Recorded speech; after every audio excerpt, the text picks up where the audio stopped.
You filming? Yeah. Hello everyone, welcome back to the shed. I'm Luke Richardson and this is episode 2 of Back to the Future. It's been 4 weeks, not much has changed. I nearly died, which is why I didn't do any more videos, because I was fighting for my life, but I'm back. I was fighting for my life 3 weeks ago and then I just couldn't bother, to be honest. But we're back now. We're 10 weeks out from Britain's Strongest Man, and although I can't disclose the events because it's super top secret, I'm training some mixed grip deadlifts today, up to 300 kilos for a set of 6, which will be my first 300 kilo lift since about February this year, which is exciting. Then I've got 100 kilo sandbag carries. I've done 75 the last 2 weeks. I threw back in sandbag carries 2 weeks ago. Stop making stupid faces. Because of another event that is classified. So I've started doing sandbag carries, then I've got some lat pull downs, some rows and some biceps. So hopefully I don't die and I don't get injured and all is a success. What do you think, Laura? What do you want me to say? Is it going to be a success? No. Turn the music on. Turn the music on.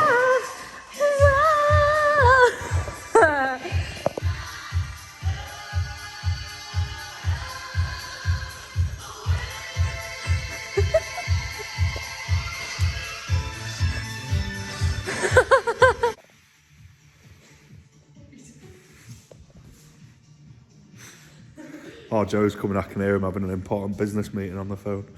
So I'm going to roll about on the foam roller for a bit to try and get loosey-goosey. And then I will be doing my activation stuff and then we will get into training. A lot of people were asking what my warm-up protocol / routine is. I've been trying to iron out a few issues, so I will go into some detail on that. My left quad's very tight because of my knee surgery in December last year, so I focus on that area specifically when I'm doing the foam rolling. I also get a lacrosse ball into like my, is it your QL, like your IT band, like to release that off as well on my left side because that's really tight as well. And yeah, and then I do a lot of focus around increasing kind of the external rotation of my right hip because my Faber on my right side was considerably worse. Whereas it's getting better now because I was hip shifting to my right hand side. So I'm working that out as well. And yeah, so I'll film a bit of this so you all know what's what. So if everyone could stop arguing for 5 seconds. Right. It's going to be so hard to try and take this seriously with you on here as well. Oh my God, right. Right, so moving on swiftly from Joe assaulting Laura. I said I would explain my warm-up protocol. This is something that has been an absolute staple, a constant in my warm-up for years and years now. This is called the McGill Big Three. This is a bird dog specifically. So on a bird dog, obviously, with all these exercises, you want to keep your spine neutral because that's the position that you're aspiring to get when you lift weights. And on the bird dog, you take the opposing arm and leg and stretch them out as far as you can whilst trying to maintain that trunk stability. And then the next exercise is a McGill curl up, which doesn't look very flattering here. But again, another really good exercise. You've got one hip in flexion, one hip is straight. Hands under your lower back to stop your lower back from going into any sort of flexion or extension. It's nice and neutral. So the whole premise of the McGill Big Three basically is to reinforce and be able to coordinate movement at joints whilst maintaining that trunk stability. So when you're in the gym, obviously, you're doing your squats, your deadlifts, your bench, your overhead, your yokes. You want that brace solid midsection because it's going to stop you from getting injured and it's also going to increase force production. So if you do suffer with lower back issues, then I would definitely consider putting this in because it could be either a strength issue or a coordination issue, and this should help resolve that perhaps. So I'm waffling now, and whoa, what's going on here? Oh, that's what this is to keep the attention span of the video. Back to some PG warm-ups now. So I've got some hip airplanes. These are really to focus on my right side. My left side's fine, but my right side glute and my right side groin is really tight. So this is relatively new in my warm-up protocol, but obviously the restriction on my right side is something that me and my physio Kurt have found whilst I've been rehabbing. So if you drift towards one hip, I'd definitely consider throwing both of these into your warm-up protocol. So after these, I finished up with some leg extensions, hamstring curls, and then just some barbell rows and some other bits just to get warm before the deadlift. So we'll get into them now. If it's me you're mad at, you'll get a scar on your chest like sad at. Street fighting, that's what I'm bad at. Oh shit.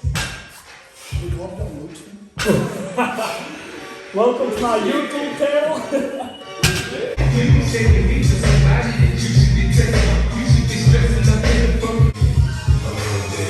Yeah, come on. That's nice. Come on. Yes. I think let's fight. Let's fight. Come on. Yeah, easy. That's it. Come on. One more. You got it. One more. Let's go. Let's go. Come on. Come on. Knock it out. Come on. Come on, Laura. Come on. Stay.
Yes. Yes, easy. Great work. Yes.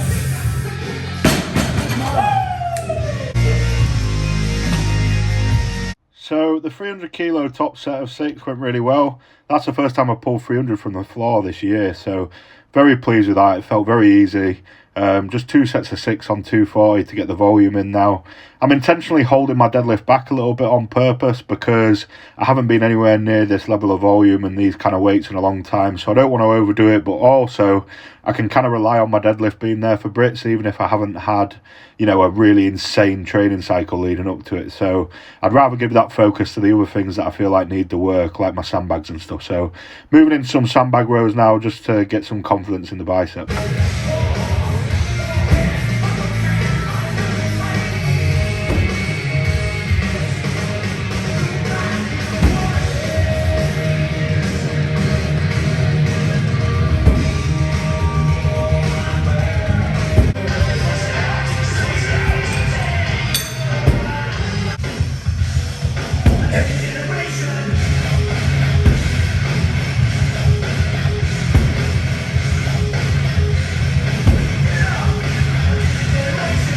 So managed to row the 100 kilo sack today without my arm coming off.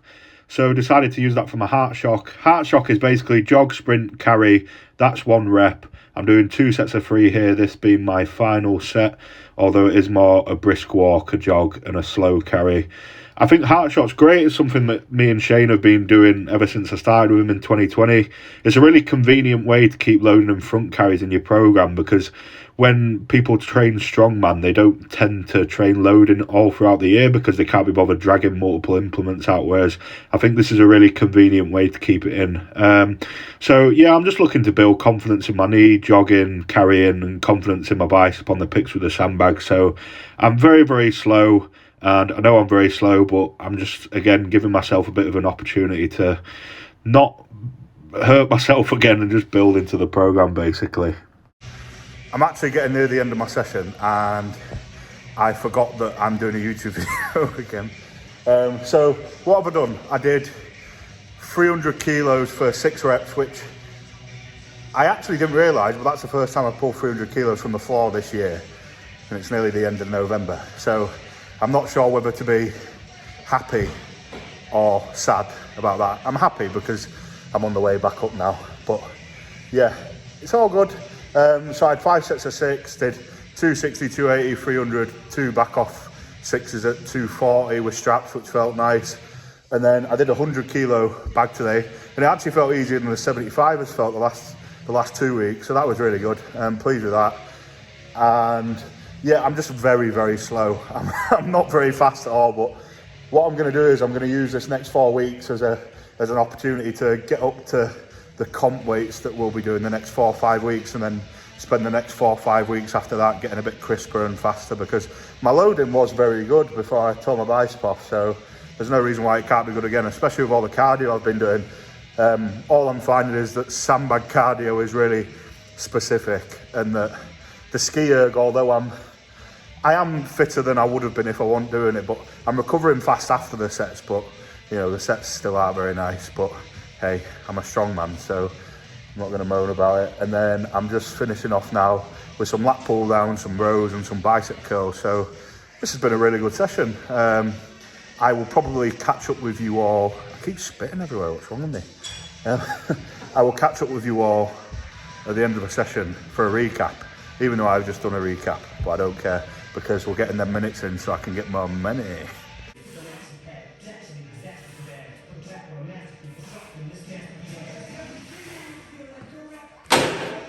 Right, so my phone died, so I didn't film the lat pull downs and the rows, but you didn't miss anything exciting, really, to be honest. I did film this on my phone and edit it on my phone today rather than the GoPro, so if you prefer the visuals and the audio, please let me know, because it was a lot more convenient, and with convenience comes consistency, which means that you won't get a video every month, which I swear will not happen again. So yeah, if you like the video, if you liked it, leave a comment, let me know what you thought about the voiceover stuff.